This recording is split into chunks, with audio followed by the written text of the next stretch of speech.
Não é de hoje que a porteira do descaso pelo meio ambiente no Brasil está escancarada. Basta ver a área desmatada por ano na Amazônia, ou o número de focos de queimadas no Brasil. Só que isso precisa mudar. Foi-se o tempo em que preservação era papo só de ambientalista e de hippie abraçador de árvore. Investidores estrangeiros só querem colocar dinheiro em países com responsabilidade ambiental. Os empresários brasileiros também estão percebendo essa tendência e pressionam o governo para que olhe o meio ambiente com atenção. Chamei para essa conversa 2 especialistas. Ela é uma filha da floresta amazônica, criada num seringal. Foi a mais jovem senadora da história do Brasil e ministra do Meio Ambiente de 2003 a 2008, Marina Silva. Ele foi executivo de grandes empresas globais, presidente do ABN-AMRO e do Santander no Brasil, da Febraban e do Grupo Abril. Hoje é conselheiro de empresas e da Fundação das Nações Unidas. Antes do assunto virar moda, ele já falava em desenvolvimento sustentável. Fábio Barbosa. São 2 perfis bem diferentes de gente que pensa sustentabilidade há muito tempo. Que caminhos eles podem apontar para um Brasil mais sustentável e atraente para investimentos? Vamos descobrir, porque está começando agora o Diálogos.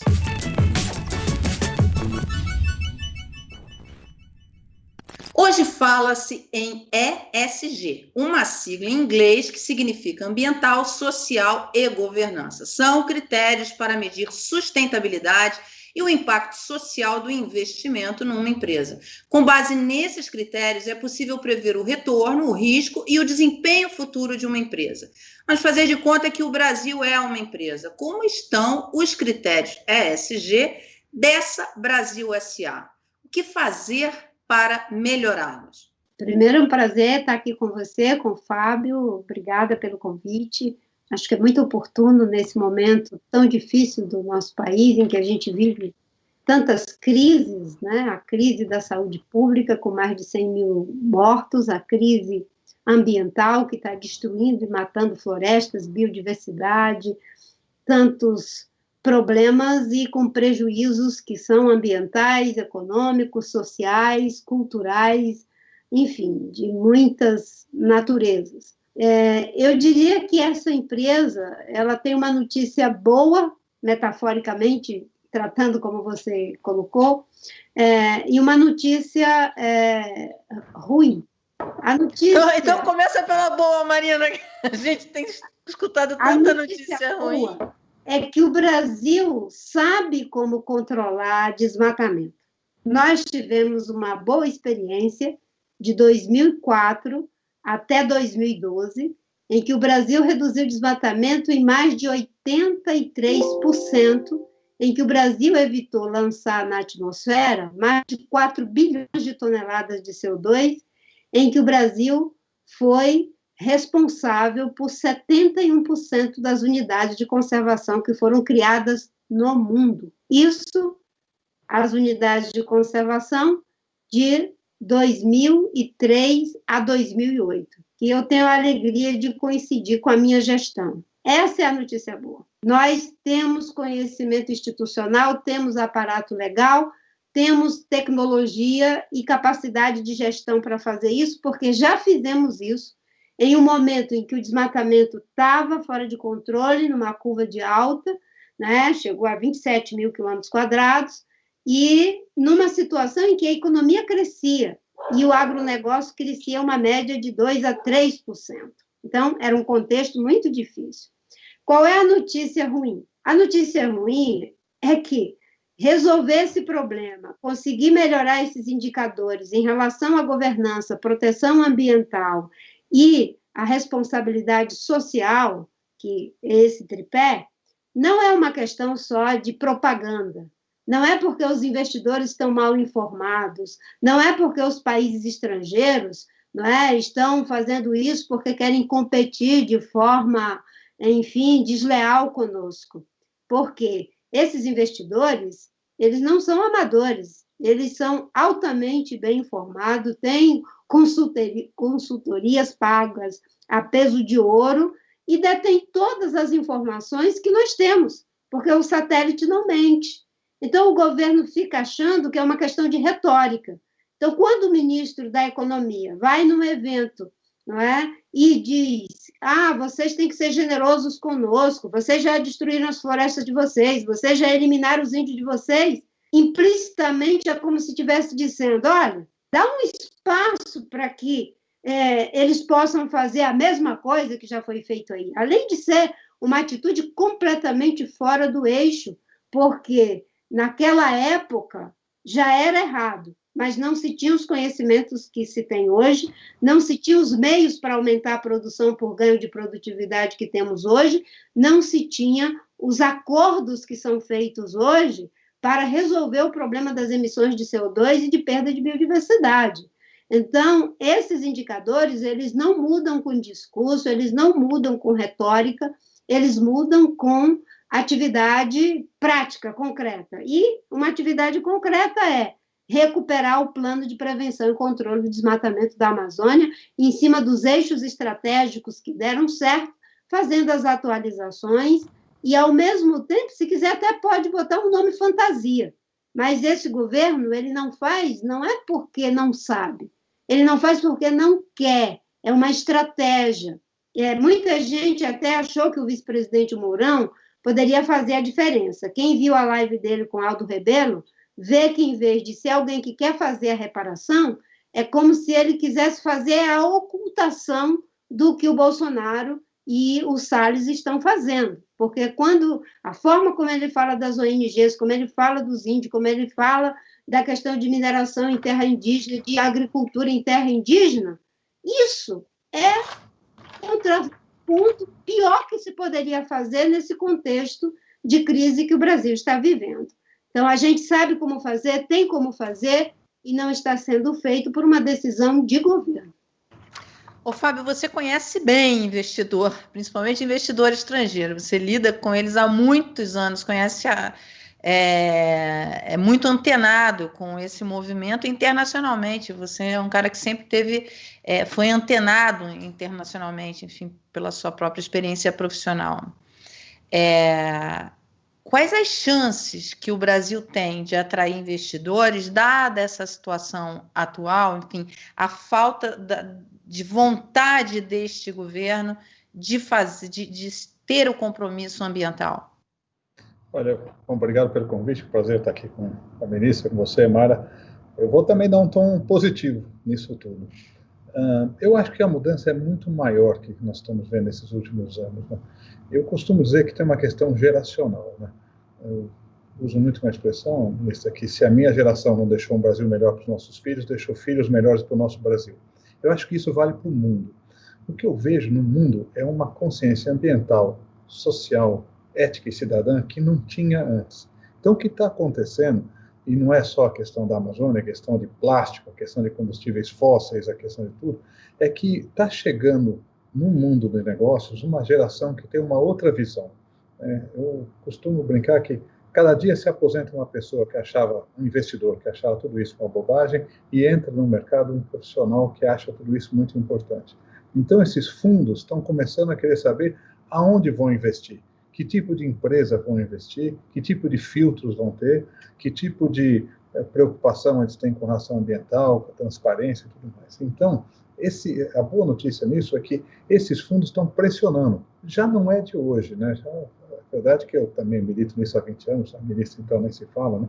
Mas, ultimamente, nos últimos 2 anos, muita coisa aconteceu. Vou dar só um exemplo, para não dizer que foi agora na pandemia, né? Que cresceu. Esse assunto já vem de algum tempo, mas no ano passado o administrador do BlackRock, que é 6 trilhões de dólares que ele administra, ele começou a dizer: eu só vou investir em empresas que tenham filtros de ASG. O Business Roundtable, que é uma associação de maiores empresas americanas, também falou isso em outubro, novembro do ano passado. Em Davos, que parece que foi há uma eternidade de tempo, também foi falado sobre isso. E agora, na pandemia, parece que a coisa pegou de vez, né? Então, o que a gente tem visto muito, na verdade, é que os investidores agora estão dizendo: eu quero saber o que vocês estão fazendo com relação a vários aspectos, a Amazônia sendo um deles. O que eu vejo com otimismo também é que muitos empresários perceberam isso. Então, tem até um grupo de empresários que fez um manifesto para mostrar, escuta, nós não... Empresários brasileiros. Empresários brasileiros, desculpe. Que se manifestaram para dizer, olha, nós queremos, na verdade, um desenvolvimento econômico, desenvolvimento da agricultura, mas sem tocar na Amazônia, né? Produtividade, aliás, infelizmente, a imagem que se tem agora é que tudo que o Brasil produz, tudo vem da Amazônia, né? E eles tentaram falar, escuta, não é tudo que vem de lá, número 1. Número 2, a gente pode aumentar a produtividade, um pouco, a ministra estava entrando nisso, com mais produtividade, com investimentos, com regularização da questão fundiária, sem que você tenha que entrar em novas áreas, né? Então, essa manifestação desse grupo de empresários brasileiros mostra que eles estão dizendo, olha, o governo está falando uma coisa aqui, nós aqui estamos pensando outra, estamos fazendo de outra. Não somos todos brasileiros responsáveis, né? Ou irresponsáveis, melhor dizendo. Tem muita gente responsável. E daí vai a questão que foi dita agora, de também coibir os delitos, os abusos, desvios, as irregularidades, enfim, os crimes ambientais que são cometidos. Então, precisa ser esses dois lados, a comunidade de negócios seguir o caminho que acredita ser o melhor caminho para o desenvolvimento do Brasil, né, com essa visão de que a gente pode fazer sem continuar essa questão do desmatamento e atendendo as expectativas do investidor lá fora, né? E o governo, enfim, as autoridades, seja lá quem for, também trabalhando na questão de como coibir os delitos, tá? Fazer a coisa certa e evitar que a coisa errada continue. Mas, Fábio, quando aparece uma cena do ministro do Meio Ambiente falando que tem que aproveitar para passar a boiada, abrir a porteira, aproveitar esse momento para abrir a porteira, quer dizer, isso repercute internacionalmente, não? Isso é uma pergunta para vocês dois, para você, ministro, para você, Fábio. Eu já pego de bate-ponto e passo para ela em seguida. Pode que repercute, seja lá em que contexto tenha sido falado. Além das coisas erradas que acontecem, né? Os jovens adoram essa expressão narrativa, agora eu comecei a usar narrativa também. Então, a narrativa também está ruim. Pode melhorar a narrativa, não precisa falar um negócio desse, né? Mas o que vai contar são as atitudes. Vamos ver agora, acho que é um conselho da Amazônia e tudo mais, vamos ver o que vai ser feito de concreto, né? O que importa é isso. Por outro lado, a ministra da Agricultura, ela está lá super consciente, né? Quase que uma inversão. Eu vejo a ministra da Agricultura muito preocupada com a questão ambiental, né? E isso é bom, né? Quer dizer, não é mais do que o ministro do Meio Ambiente. Não, a ministra da Agricultura está mais preocupada. Sendo positivo, não é bom isso? Ainda bem, né? Ainda bem que tem gente lá defendendo, que está entendendo as implicações que isso possa ter. Então, eu acho que é isso. É precisar melhorar a narrativa, mas não é só a narrativa, não. Precisa também agir e fazer as coisas do jeito que tem que ser feito. Ministra, você tem esse otimismo do Fábio ou não? Eu não tenho tanto otimismo como o Fábio, porque o que eu vejo é que as pessoas, elas parece que fazem um discurso para ganhar um tempo e a gente tem que ficar de olho nas agendas. Eu concordo com ele que tem uma situação que mudou, que tem uma nova geração, não é, de pessoas que estão à frente das empresas, mesmo aqueles que são, digamos assim, os que vão tocar o legado, né? Os herdeiros já têm outra cabeça, os gestores têm outra cabeça, e isso faz a diferença. Mas a gente tem um contexto também, um contexto em que desde a COP de Paris, né, da COP 15, que o mundo assumiu um compromisso em reduzir, estabilizar as emissões, não é, ao ponto de não ultrapassar os 2 graus Celsius de temperatura, porque pode destruir mesmo as condições de vida na Terra, Mari e Fábio.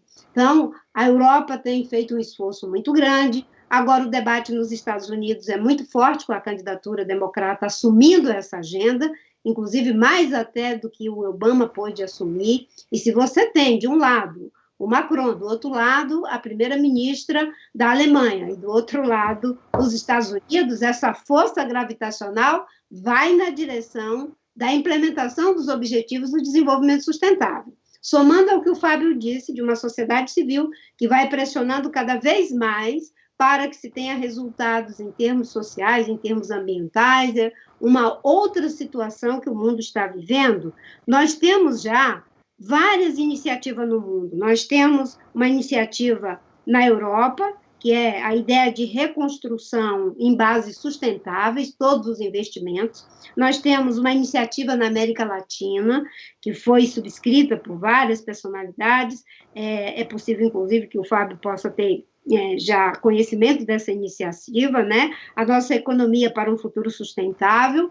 Tem uma outra iniciativa feita aqui no Brasil, recentemente, em que 17 ministros, ex-ministros de Economia, assinaram um documento exatamente com essa pegada de termos resultados na área social, de governança e de sustentabilidade para os novos investimentos. Então, é nesse contexto que as coisas estão acontecendo. E o Brasil, né, em termos de política de governo, está totalmente fora desse cenário. O Brasil é um pária ambiental.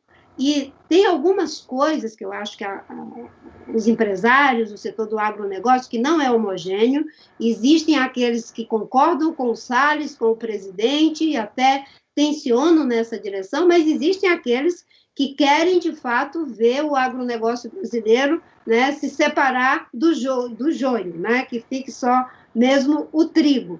Mas esses aí precisam assumir a cena com mais força. Eu diria até que tem uma agenda concreta. Se a ministra da Agricultura, de fato, ela quer passar um sinal para os investidores, é só para tirar o projeto de marco legal, de marco temporal, de votação do Congresso, que está estabelecendo que não se vai mais demarcar terras indígenas que não foram demarcadas até a Constituição de 88. Isso aí é uma catástrofe para os povos indígenas. O projeto de regularização fundiária, eu entendo que as pessoas de boa fé, quando falam desse assunto, estão pensando uma coisa, mas, na verdade, o que esse projeto faz é regularizar áreas que foram griladas, ocupadas ilegalmente. Não vamos nos esquecer que, em 2009, por pressão dos mesmos setores, com a ajuda do Mangabeira Unger, né, foi aprovada uma medida provisória que regularizou 47 milhões de hectares de terra que foram ocupadas ilegalmente. E, naquele momento, o discurso era o mesminho. Vamos regularizar, porque daqui para frente é desmatamento zero, daqui para frente a gente vai saber quem é quem não sei o quê. Aí, mais uma vez é feita a grilagem, e não por acaso o projeto do governo inicialmente, a medida provisória, podia regularizar áreas ocupadas até 2014, e em alguns casos até 2018, que é o ano da campanha do presidente, em que ele disse que fez essas promessas que ia fazer isso. Então, se tirar esses projetos de votação, se a gente assumir uma agenda de que vamos entrar num processo de certificação da produção, que o próprio setor pode ter essa agenda, a gente muda o sinal. A gente tem que fazer como os empresários americanos. O Trump tentou fazer energia de carvão, reeditar a indústria de carvão para gerar energia, os empresários disseram, não, vamos comprar essa energia. Ele teve que botar a viola no saco, né? Guardar a viola, né? Literalmente. Então, aqui no Brasil, a gente precisa fazer o movimento. É muito grave o que está acontecendo para a gente ficar esperando que, com esse discurso, com essa prática, olha só, tinha uma operação para coibir garimpo ilegal na terra dos Munduruku. O próprio Exército impediu a operação. No outro dia, depois da pressão da mídia, depois da denúncia, então tá bem, vamos fazer a operação. Um dia desse, os diretores do IBAMA tocaram fogo em equipamentos em áreas remotas, fazendo garimpo dentro da terra indígena, foram exonerados. Esse tipo de sinal deixa o Brasil vulnerável no momento que a gente precisa dos investimentos, que a gente precisa que o agronegócio, né, assuma o lugar que ele está destinado a ter no Brasil. Nós podemos ser uma potência agrícola e uma potência ambiental. A Amazônia não é para ser um problema para o agronegócio brasileiro, é para ser, né, um cartão de visita. Se nós estamos com desmatamento zero, se nós estamos fazendo o dever de casa, respeitando os índios, nós podemos reverter o sinal. Eu paro por aqui porque, quando a gente fez aquele esforço, não vai ter cana-de-açúcar na Amazônia nem no Pantanal, era exatamente para evitar botar essa pecha que o Fábio muito bem colocou. Parece que tudo é produzido na Amazônia. Quando a gente reduziu o desmatamento, que diziam, não, isso aqui é feito às custas da Amazônia, a gente mostrava a economia subindo e o desmatamento caindo. Então, você não combate isso com discurso, você combate isso com dados, com fatos, com atitudes. E agora é possível fazer isso. Os empresários querem, a sociedade quer, não é? E os investidores querem, só falta o governo querer. E o país precisa desses investidores, não, Fábio? O Delfim Neto, o ex-ministro Delfim Neto, eu entrevistei ele recentemente, não, ano passado, e ele falou, olha, o presidente Bolsonaro, ele não precisava ter falado nada na ONU, era só mostrar um gráfico do agronegócio brasileiro mostrando que a produtividade aumentou sem aumentar a ocupação de terra. Quer dizer, como a Marina falou, você tem o agronegócio do lado A e do lado B, o joio e o trigo. Quer dizer, como é que faz para que o país reverta essa situação? Porque a gente precisa de investimentos e principalmente agora. Olha, eu acho, complementando o que a ministra falou agora no finzinho, tem uma história muito mal contada, né? Eu, quando falo com o investidor, ela ressaltou isso, eu vou só reforçar mais uma vez. O pessoal acha que café, que cana de açúcar, que tudo vem da Amazônia, né? Mas, puta, não é assim, né? Infelizmente está ficando. Então, existe sim um mal entendido, uma questão de comunicação, e o que ela estava colocando agora, a produtividade do Brasil, e esse gráfico que você disse, Mara, que o ministro Delfim Neto sugeriu que você visse, né? A produção agrícola no Brasil, eu não tenho os dados que a ministra tem aqui, então eu vou ficar mais no conceito aqui nos dados, mas que aumentou brutalmente a produção agrícola, de 100 milhões de toneladas para 270 milhões de toneladas, sem aumentar nem perto disso, né, percentualmente, a utilização da terra. É tecnologia. O Brasil tem muita tecnologia, né? Embrapa e tudo mais, é uma grande joia do Brasil para aumentar a produtividade, e eu acompanho isso vendo aqui mais para a região aqui de São Paulo, Minas e Paraná, mas também sul do Mato Grosso do Sul, tem uma produtividade muito boa. Então, esse é um aspecto. Existe tecnologia que permite que o aumento da produção aconteça sem que se busque em novas áreas, né? Agora, eu queria reforçar um outro ponto do meu otimismo, né? Porque tudo que a ministra estava falando aqui, eu queria reforçar que o que tem de diferente agora em relação ao passado é a sociedade que está conscientizada e mobilizada, né? Esse é meu ânimo todo. É ver esses jovens entendendo. Jovem que não quer produto com muito sódio, que quer alimentação mais saudável, que não quer embalagens plásticas, que não quer, enfim, a questão da onde vem o alimento que eu estou comendo. Então, vou dar um exemplo, sem falar da empresa aqui, mas eu abro o jornal há 2, 3 dias, tem um frigorífico fazendo talvez aos 4 dias, uma matéria de 2 páginas dizendo que só vai trabalhar com carne rastreada a partir de, 2023, 2025, não me lembro.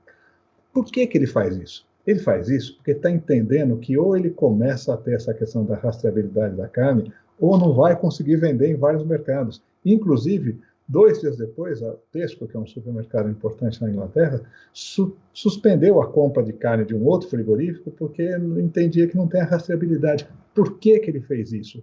Por diletantismo? Não, porque o consumidor dele na Inglaterra deve estar dizendo, olha, se não souber de onde vem, eu não quero comprar.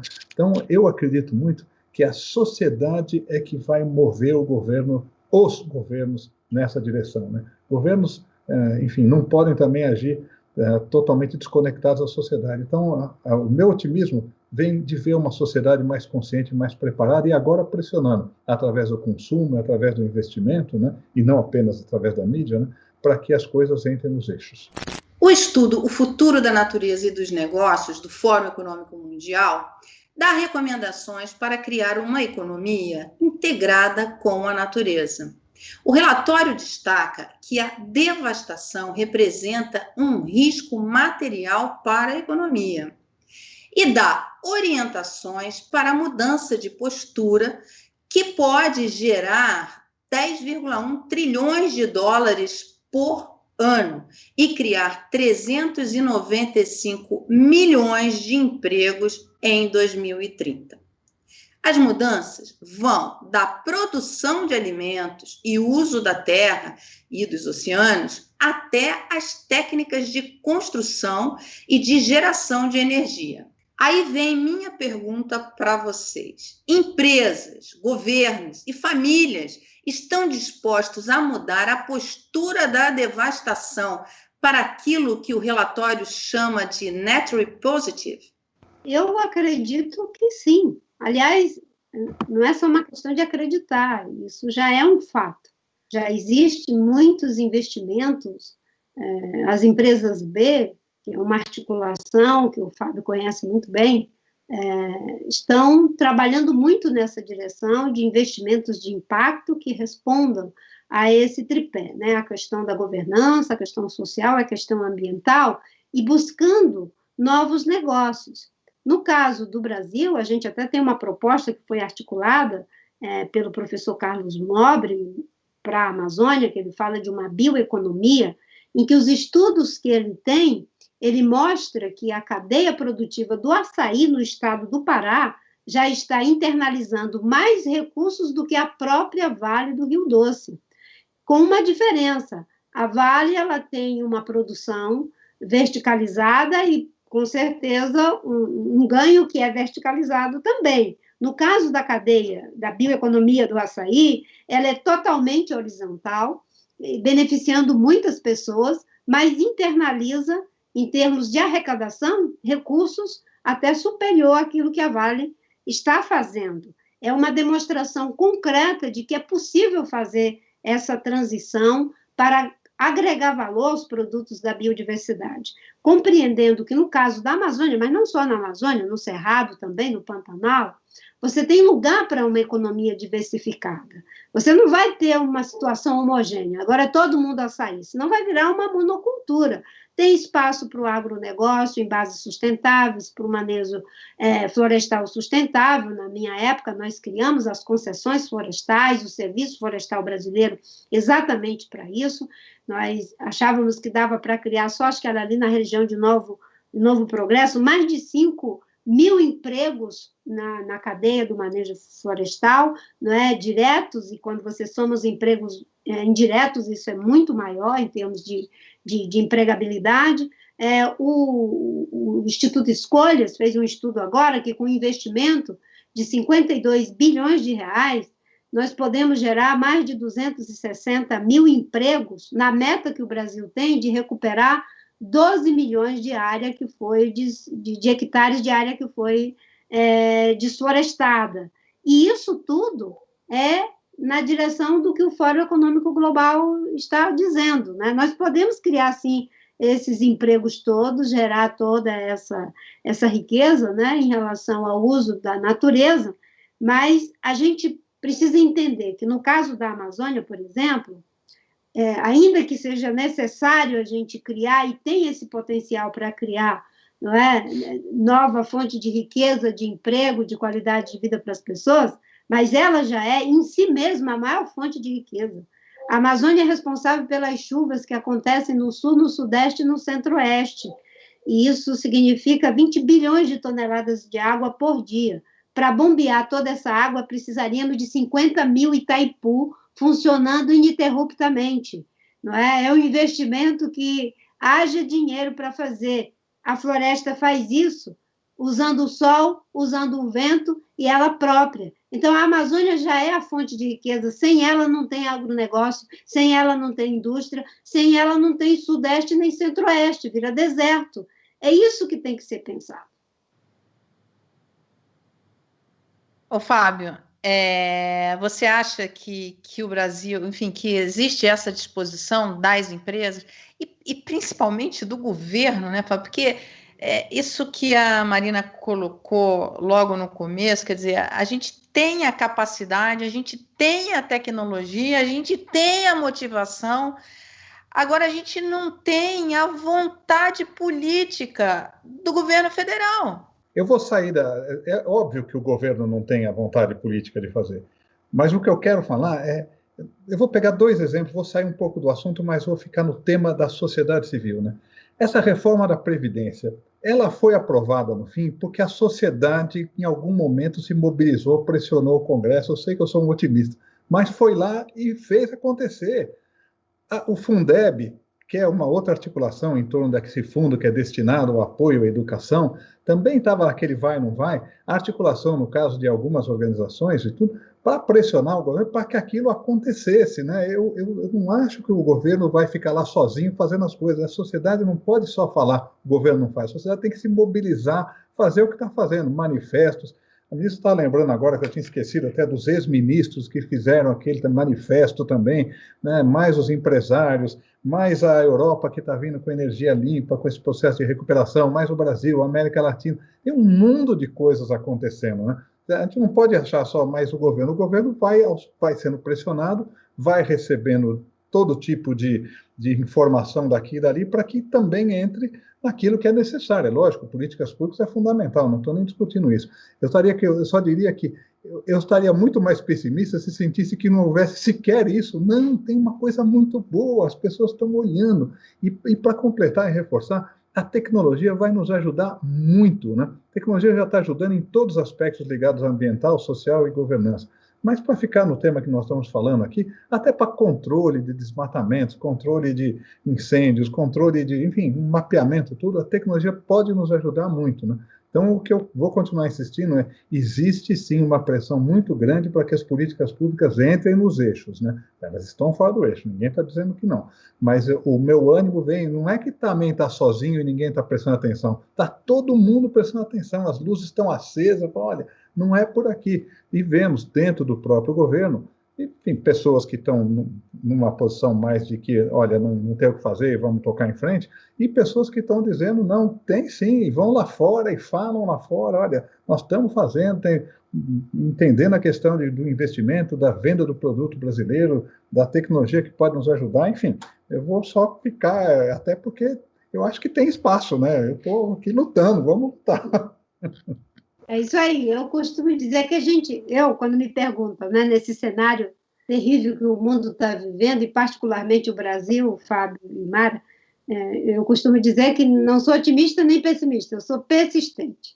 E uma das persistências que nós temos que ter, a persistência que nós temos que ter é que é preciso, além de falar lá fora, agir aqui dentro, porque a gente está perdendo muito. E eu acho que a sociedade mobilizada, eu concordo com o Fábio, é uma grande esperança, por isso que eu entendo, porque eu também me animo na sociedade, quando ele cita o exemplo do Fundeb e outros exemplos que a gente tem ao longo da história, na agenda ambiental, por exemplo, não é?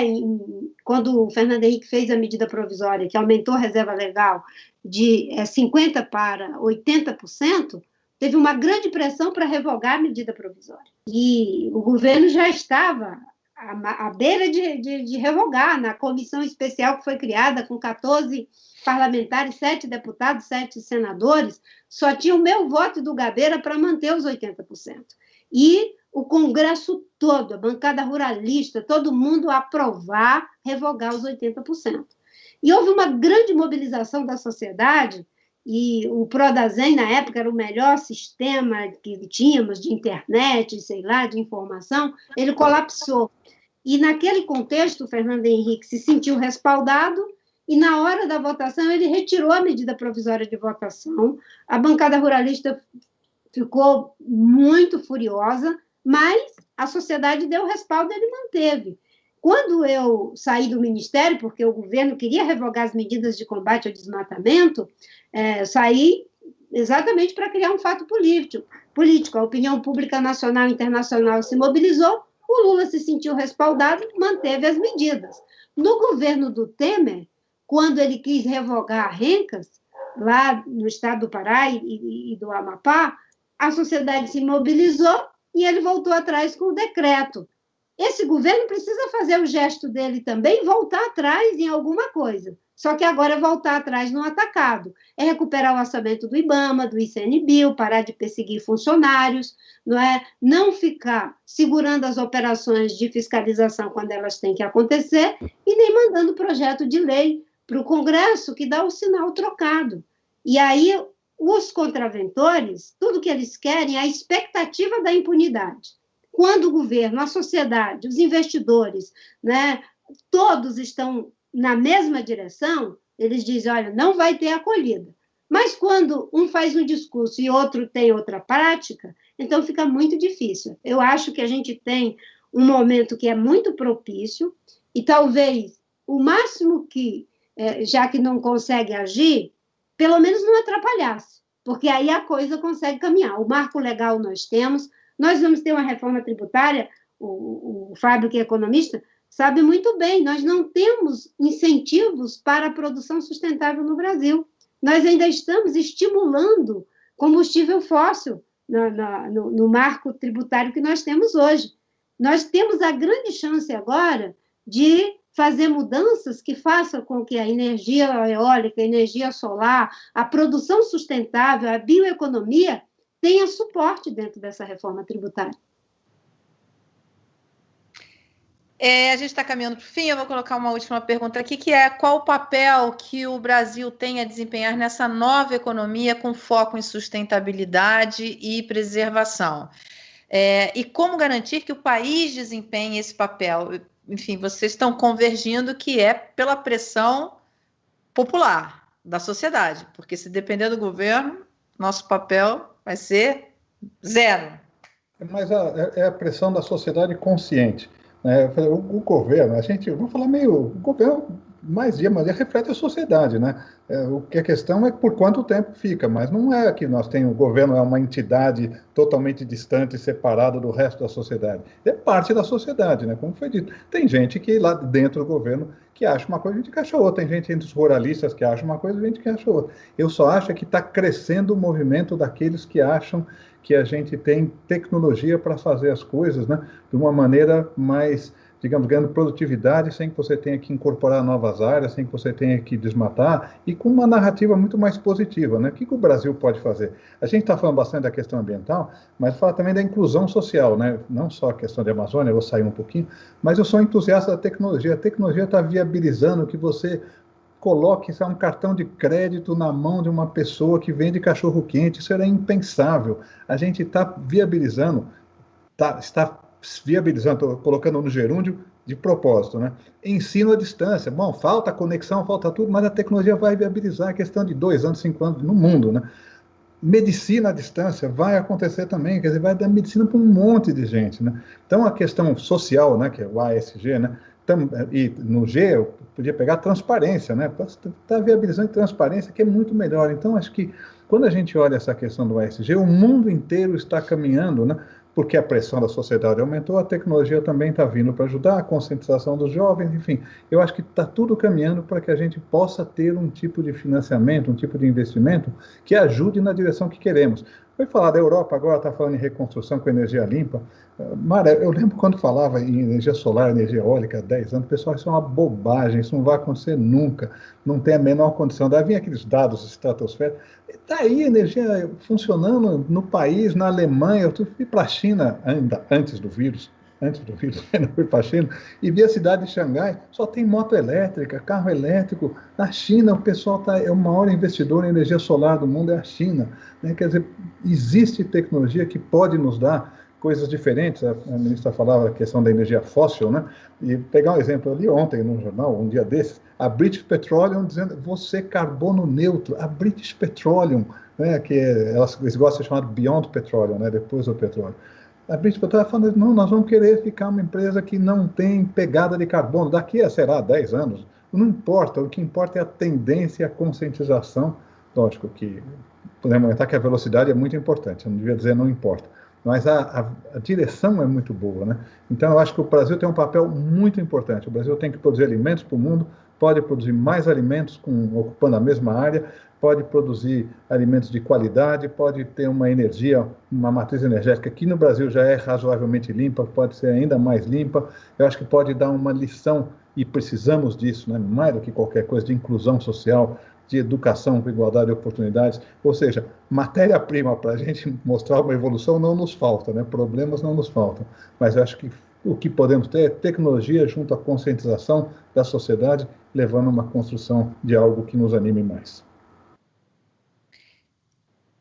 Bem, eu vejo essa situação da tecnologia com um olhar de esperança e, ao mesmo tempo, de preocupação. Porque a pandemia, e pegando a pandemia, ela escancarou uma desigualdade muito grande, que todos sabíamos, mas ela ficou visível. Quando eu vejo os dados que mostram que 30% dos nossos jovens estão pensando em desistir de estudar, 3 em cada 10 está pensando em desistir de estudar porque perderam o semestre, porque não tem o celular, não tem o computador, não tem acesso à internet. Isso é muito preocupante. Quando eu vejo o potencial que nós temos, né, para, em vez de sermos um problema, sermos uma solução, uma inspiração, a América Latina pode ser o lugar do renascimento da nova economia. Nós temos 600 milhões de pessoas com uma riqueza mineral em terras férteis, em recursos hídricos, em biodiversidade, temos uma capacidade tecnológica, industrial instalada, academia, enfim, nós somos o lugar do renascimento e precisamos dar uma ajuda para a natureza.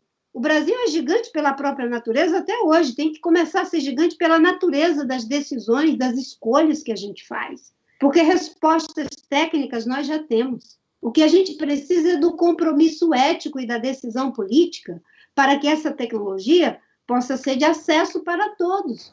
A Constituição diz que saúde e educação é obrigatório, né? Acesso à internet de qualidade tem que ser também, porque é isso que vai mover o mundo. Né? A tecnologia já deu muitas respostas. Né? Nós já sabemos como produzir energia do vento, da biomassa, do sol, da água. O que falta é a decisão política e técnica de fazê-lo. No nosso caso, que temos muito para fazer. E eu acho, Mara, que a minha preocupação ela vem acompanhada do fato de que a sociedade precisa fazer refletir na representação política que ela tem aquilo que são as suas potencialidades. Nós temos que deixar de ser o país das vantagens comparativas para nos tornar, né, o país das vantagens, eu vou usar aqui uma palavra inventada, realizativas, para não falar só competitivas. E isso é decisão política. Né? Os bancos, por exemplo, estão discutindo critérios de sustentabilidade para os seus tomadores. Isso é muito importante. A Embrapa já desenvolveu conhecimento com a agricultura de baixo carbono que pode dobrar a produção sem destruir mais floresta. Né? E agora, no próximo Plano Safra, nós vamos colocar o programa ABC como a base do Plano Safra? Ou, mais uma vez, bilhões e bilhões vão ser colocados sem nenhum critério de sustentabilidade? É nesse sentido que eu digo, uma coisa é a narrativa, como diz o Fábio. Né? Eu acho que durante a campanha de 2010, eu nunca me esqueço que eu usei essa frase, né? Se não existe algo que ancora na realidade aquilo que se diz, você não tem uma narrativa, você está fazendo propaganda. Né? E propaganda enganosa a gente já sabe no que dá. Né? Uma narrativa ela é acompanhada de uma aderência profunda aos fatos, em que os fatos são até maiores do que a própria narrativa. E é isso que a gente precisa para o Brasil, que a nossa decisão política e a nossa competência técnica seja acompanhada da responsabilidade ética de transformar em políticas públicas e de investimento o grande potencial que nós temos. Ô, Fábio, eu era editora do Valor Econômico e você era presidente do Santander ou do ABN, acho que ainda era do Real, Banco Real.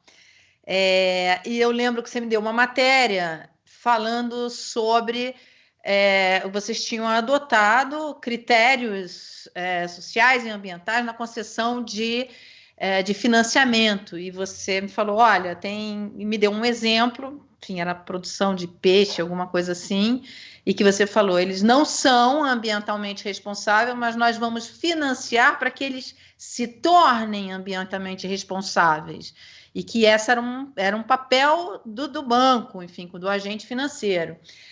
Você sempre foi muito enfim, rígido e muito fiel a esse compromisso. Eu acompanhei em várias entrevistas que fiz com você ao longo desse tempo.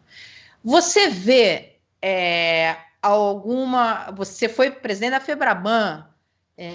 Qual é o papel dos bancos para pressionar esse governo ao governo, às empresas, para que tenham, quer dizer, os bancos têm esse poder, eles podem e mais, eles querem, eles vão fazer isso? Primeiro eu vou lembrar desse exemplo que é muito bom. Na verdade, ministra, era uma empresa que fazia pesca predatória de camarão.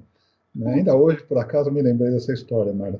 E daí a gente ia fazer um empréstimo, eu falei, escuta, como é que a gente vai emprestar dinheiro, pensando em banco, né? Como é que a gente vai emprestar dinheiro para alguém que tem pesca predatória de camarão? Isso sugere para mim, embora não entenda nada do assunto, que daqui a pouco não vai mais ter camarão. Como é que a empresa vai nos pagar de volta? Então, para de emprestar, porque sempre é um caminho. Parar de emprestar é uma forma de pressionar, mas não é a única. A gente, no caso, é um negócio pequeno, mas depois eu vou falar mais sobre isso, a gente pode falar o seguinte, vamos financiar um oceanógrafo que vai ensiná-lo a ter uma pesca sustentável de camarão. Eu brinco que saiu todo mundo ganhando, né? Saiu ganhando a empresa, porque teve um projeto que se sustentou por muitos anos, o banco, porque pode fazer uma operação e receber de volta o dinheiro, e quem gosta de camarão, porque o camarão não vai acabar, vai ter camarão. Né? Mas é esse tipo de atitude. Você fala, os bancos fazem. O banco é o mais... Lembrando que o banco não empresta o dinheiro dele, ele empresta o seu. Já brinquei uma vez com a Mara sobre isso, a gente pode emprestar o seu dinheiro para quem você quiser também, mas é só falar. Mas o banco tem critérios.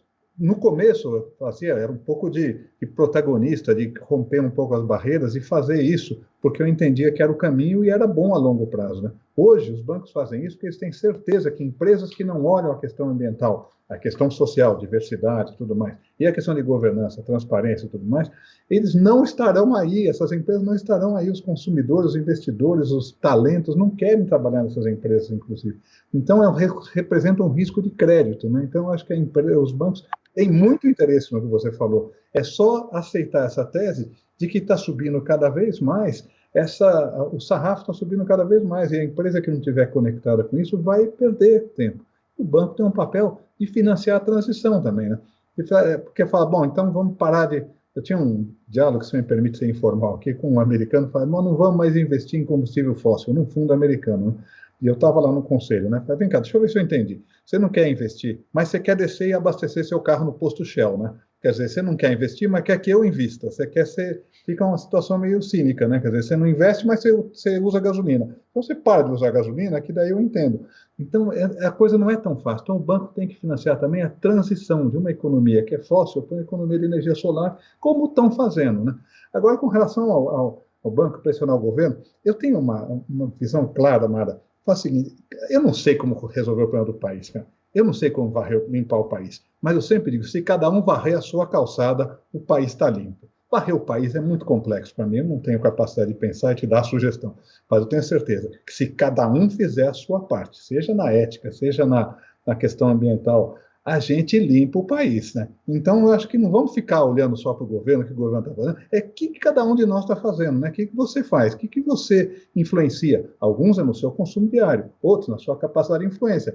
Eu e a ministra estamos aqui falando para você, para disseminar ideias, para pressionar, para influenciar. É isso que me incomoda, né? É o pessoa, e nós aqui, nós dois somos persistentes, ela usou essa expressão, eu vou emprestá-la, nós somos persistentes, né? Tem que ser persistente. Mas a solução está nas pessoas, né? Não vamos ficar delegando para cima. Né? Vamos lá fazer a nossa parte, vamos batalhar, vamos influenciar, vamos usar os canais corretos, congresso, enfim, o que tiver que fazer. Mas nós não vamos deixar de acreditar que é a voz da sociedade, essa concentração da sociedade que vai fazer a mudança. Eu vou contar só uma historinha aqui para a gente encerrar, ministra, e eu queria uma avaliação sua. A gente tem um programa chamado Segunda Chamada, é o principal programa do canal. A ministra já participou do programa algumas vezes. E recentemente a gente estava falando, os analistas que participaram, os jornalistas, analistas que participaram, falando da questão do ministro Salles, se ele cai ou não cai. Enfim, a pressão internacional muito forte e tal, e alguns analistas falam, não, ele tem o apoio do presidente, o presidente não vai tirá-lo, ele faz o que o presidente quer, ele está cumprindo o trabalho dele. E aí eu falei assim, bem, e mesmo que ele caia, não vai vir a Marina, né? Vai vir alguém alinhado com esse pensamento. Ministra, qual é o seu papel nesse momento tão dramático e de tanto retrocesso na questão ambiental brasileira? Você que é reconhecida internacionalmente, é uma liderança política no país, qual é o seu papel, uma vez que eu imagino você jamais participaria desse governo? Isso, com certeza, nem isso não pode nem ser cogitado, né? Mas Eu, me somo a todos aqueles que estão fazendo a resistência, que estão fazendo a denúncia e que estão apresentando alternativas. Historicamente, a minha função é essa. Nós, logo no começo, fizemos aquele manifesto de ex-ministros, apresentamos um conjunto de ideias. Depois do auge do desmatamento, nós levamos para o Congresso ideias de como retomar o plano de prevenção e controle do desmatamento, alertando que, inclusive, ia acontecer isso que está acontecendo em relação aos investidores, e levamos para o Congresso porque nós sabíamos que o governo jamais aceitaria as sugestões vindas de pessoas que eles consideram ecochato, eco sei lá o quê, não é? Levamos para o presidente Rodrigo Maia, que tem relação com o governo, em alguns momentos mais próximo, outros mais ou menos, mas seria uma forma de institucionalmente contribuir com o país. Esse é o papel de quem coloca em primeiro lugar os interesses da nação do que as eleições, de quem pensa no país e não pensa só no projeto de poder. É assim que tem que se comportar todas as lideranças políticas. Eu vejo que esse é um momento difícil, porque nós temos que lutar para proteger o meio ambiente, a saúde pública e a democracia. Não vamos nos esquecer que nós estamos em um governo negacionista, que nega até mesmo a existência de 100 mil mortes, de 3 milhões de pessoas contaminadas, que nega que o ano passado tivemos a quantidade de incêndio que tivemos, que diz que quem botou o petróleo nas praias brasileiras foi o Greenpeace, que quem queimou a Amazônia foram as ONGs, não é? Que fala que, como falou o nosso vice-presidente, que existem índios de grife, que se paramentam todo para aparecer para os estrangeiros, quando, na verdade, esse discurso ele só reforça a condição de um país que está retrocedendo ao máximo em direitos humanos, na área ambiental, na questão da democracia, e nós temos que continuar contribuindo. Hoje eu não tenho mandato, sou a professora Marina, professora do ensino básico, não é? Mas com digamos assim, o espírito da persistência que temos. Eu sei das pessoas que, como Fábio, como Ricardo Yang, como Roberto Clabin, Guilherme e tantos, vêm de muito tempo lutando para que a gente tenha esse momento que a gente está vivendo. E imagina se a gente tem uma convergência, governo, empresário, sociedade, a gente coloca esse país no patamar que ele está historicamente fadado a alcançar. O Brasil está para o século XXI como os Estados Unidos estiveram para o século XX. Um país jovem competindo com um país de cultura milenar que pode ser o lugar desse novo renascimento, né? Então, a gente faz a crítica, mas, ao mesmo tempo, apresenta as propostas. Eu vi até que o Fábio escreveu um artigo colocando uma série de propostas. Propostas não faltam, meios não faltam. A gente tem que colocar em prática.